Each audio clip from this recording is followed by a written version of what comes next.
I am a sculptor, and my work in the Biennale is titled Stella XX, Absence.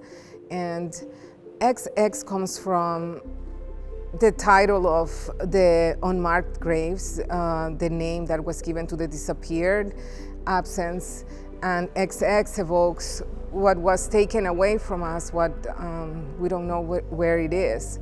And the stela speaks of the absence of a volcano that erupted and the particles of that volcano when they landed in the atmosphere, when they landed around the world. They basically spread particles of the Mayan underworld, of the sacred underworld all over the planet. And so I was thinking when making works about this volcanic eruption that it turned the entire planet into our land, and it turned the entire planet into a place where our land had migrated first, ahead of us, and was receiving us and made everything warmer and welcoming. And I love that idea, and so I began making works about that. But it also, it's about the absence of these particles, my search for these particles, and the efforts to imagine that wherever they are, they're still part of us, and that becomes a metaphor for migration, becomes a metaphor for the ways in which we sustain love, and in speculative ways. We don't know where all our loved ones are. We don't know sometimes if they're alive or not, but we speculate, and their absence becomes a presence. And so the presence of their absence is what we have.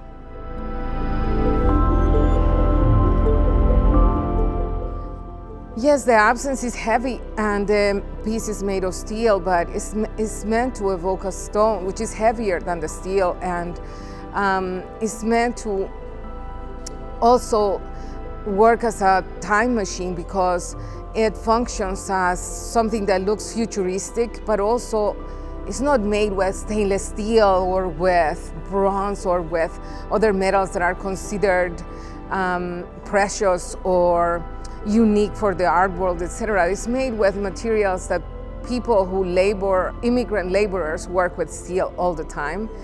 In construction, in building furniture, etc. And so it's a material that's very common, daily, used all the time.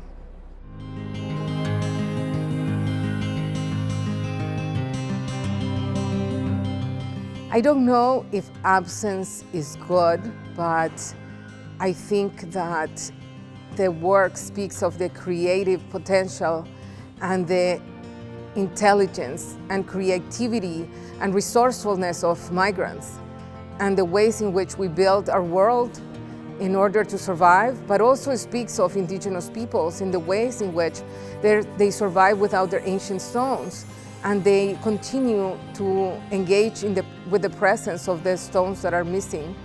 And they're our teachers, and I collaborate with an indigenous collective, Cajay.